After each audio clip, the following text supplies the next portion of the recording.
আজ আমি কাঁঠালের কোপ্তার তরকারি বানিয়েছি। দেখুন কেমন হয়েছে। যদি ভালো লাগে একটি কমেন্টে জানা।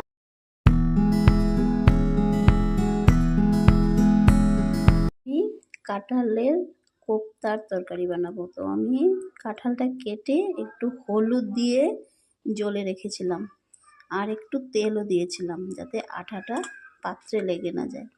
তো এখন আমি এগুলিকে কুকারে দিয়ে দিব।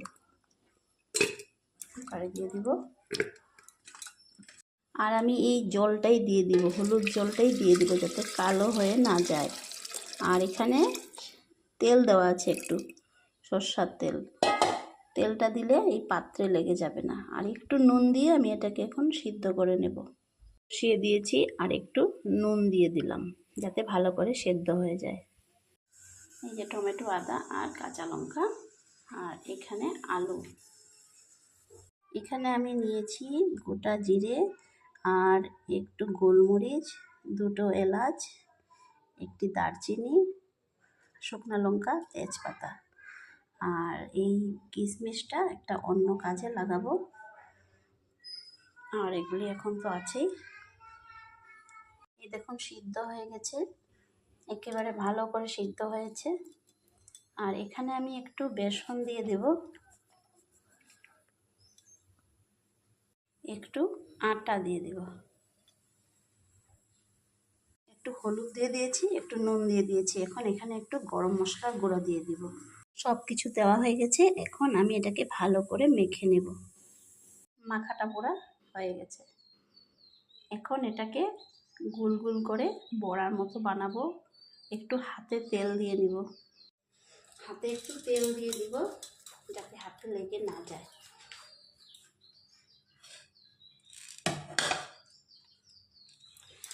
এখন আমি এগুলিকে এইভাবে আমি বলের আকারে বানাবো।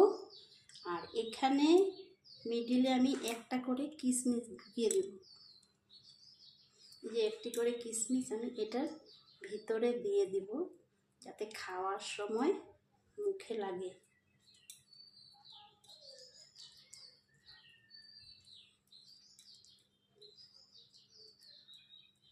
এই যেটা বানিয়েছি না, এটার ভিতরে কিশমিশটা আছে। তো আমি একটা একটা করে সবগুলি বানিয়ে নেব। দেখুন আমি কিভাবে বানাচ্ছি। একটা তো বানিয়ে নিয়েছি, এইভাবে গোল করে নেব। আর এটার মাঝখানে এভাবে একটা কিশমিশ ভরে দেব ভিতরে। আপনারা চাইলে যেভাবে শেপ আপনাদের মতে দিতে পারেন। আমি এভাবে বানিয়েছি। তো এখন আমি এগুলিকে সবগুলিকে বানিয়ে নিব। এই দেখুন সবকটি বানানো হয়ে গেছে। আর এখানে আমি আলুগুলিকে সামান্য একটু সেদ্ধ করে নিয়েছি যাতে তাড়াতাড়ি হয়ে যায়। আর এখানে আমি টমেটো আর কাঁচা লঙ্কাগুলি আর আমি আদা একসঙ্গে পেস্ট করে নিব। এতটুকু করার পরে চলে আসলাম রান্নাতে। তো আমি কড়াইটা বসিয়ে দিয়েছি। আর কড়াইটা গরম হয়ে গেলে আমি এখানে তেল দিয়ে দিব। তো কড়াই গরম হয়ে গেছে, এখন আমি তেল দিয়ে দিলাম। তেলটা একটু বেশি লাগবে কারণ বড়াটা ভাজতে হবে। কিন্তু সম্পূর্ণ নিরামিষভাবে রান্না করছি। তো নিরামিষ রান্না করলে একটু অন্যভাবে করলে বেশি কিছু দরকার হয় না, একটা দিয়েই হয়ে যায়, তাই না? তো এখন আমি তেল গরম হয়ে গেছে, ফার্স্টেই আমি এই যে আমি বানিয়ে রাখা বড়াগুলি আগে ভেজে নেব। চলুন। তো এখন আমি একটা একটা করে বড়াগুলি দিয়ে দিব। সবগুলি একসাথে দিয়ে দিয়েছি আর আগুনটা একটু কমিয়ে রেখেছি।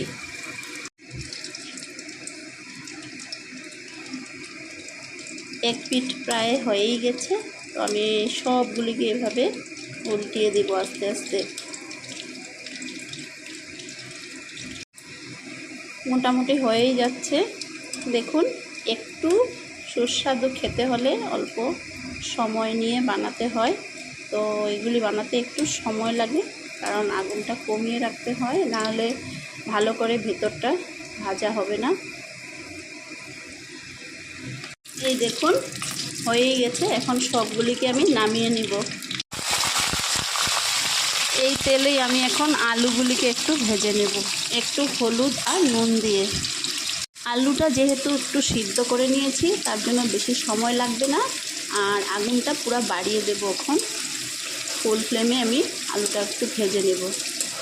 তারপর আমি এখান থেকে কিছু তেল কমিয়ে নিব, কারণ রান্নাটা আমি এত তেলে করব না, শুধু এগুলি ভাজার জন্য আমি এতগুলি তেল দিয়েছি। দেখুন আমার এই বড়াগুলি হয়ে গেছে, মানে কাঁঠালের কোপ্তাগুলি, আর এই যে আলুগুলিও ভাজা হয়ে গেছে। আর আমি কিছু তেল কমিয়ে নিয়েছি, আর আমি এখানে একটু মশলা গুলিয়ে নিয়েছি, যে জিরা, হলুদ, আর একটু গরম মশলার গুঁড়া, একটু নুন, অর্থাৎ আমি যা যা দিই সব কিছু আমি এখানে গুলে নিয়েছি এভাবে।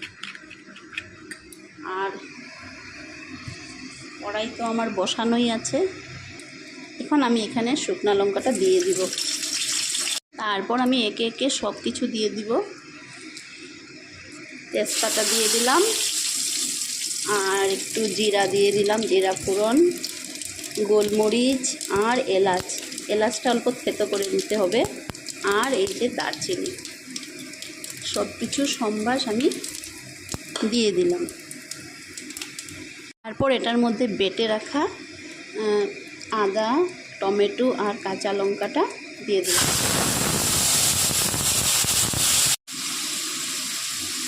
তো বন্ধুরা, আমি এখন এটাকে একটু ভালো করে নাড়িয়ে চাড়িয়ে নিব। তো এখানে আমি গুলে রাখা মশলাগুলিও দিয়ে দিব।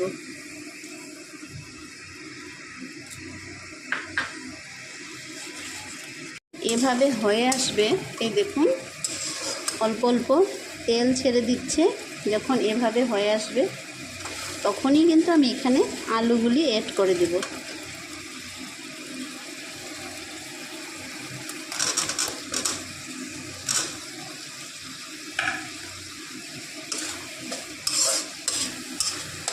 মোটামুটি ভাজা হয়েই গেছে। আমি একটা টিপস দেব, রান্না বসানোর সময় সব সময় 1 জগ জল কিন্তু গরম করে রেখে দিবেন। তাহলে কি হবে, তরকারিতে সব সময় গরম জল দিলেই কিন্তু তার টেস্টটা ঠিক থাকে। তো এখন আমি এখানে গরম জল দিয়ে দিব।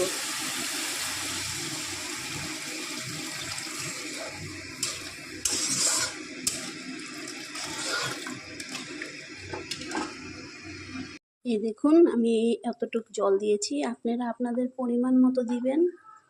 আমি সবগুলি কোপ্তা এখানে দিয়ে দিব। এই দেখুন এইভাবে আমি সবগুলি দিয়ে দিব। এখন আমি একটু এখানে ঘি দিয়ে দিব। আপনারা যদি না চান না দিতেও পারেন, কিন্তু আমি কিন্তু এটা নিরামিষ বলে আমি একটু ঘি দেব। রেডি হয়ে গেল আমার কাঁঠালের কোপ্তার তরকারি। আর একটা জিনিস আমি বলতে ভুলে গেছিলাম, ঘিয়ের সাথে সামান্য একটু চিনি দিয়ে দিবেন, তাতে টেস্টটা আরও বেড়ে যাবে। তো যদি ভালো লাগে আমার পাশে থাকবেন, একটি লাইক কমেন্ট শেয়ার করে আমাকে এগিয়ে যেতে একটু সাহায্য করবেন। দেখুন যদি ভালো লাগে একবার বানিয়ে দেখবেন বাড়িতে। অনেক অনেক শুভেচ্ছা জানালাম। আমার ভিডিওটি দেখার জন্য অনেক অনেক ধন্যবাদ।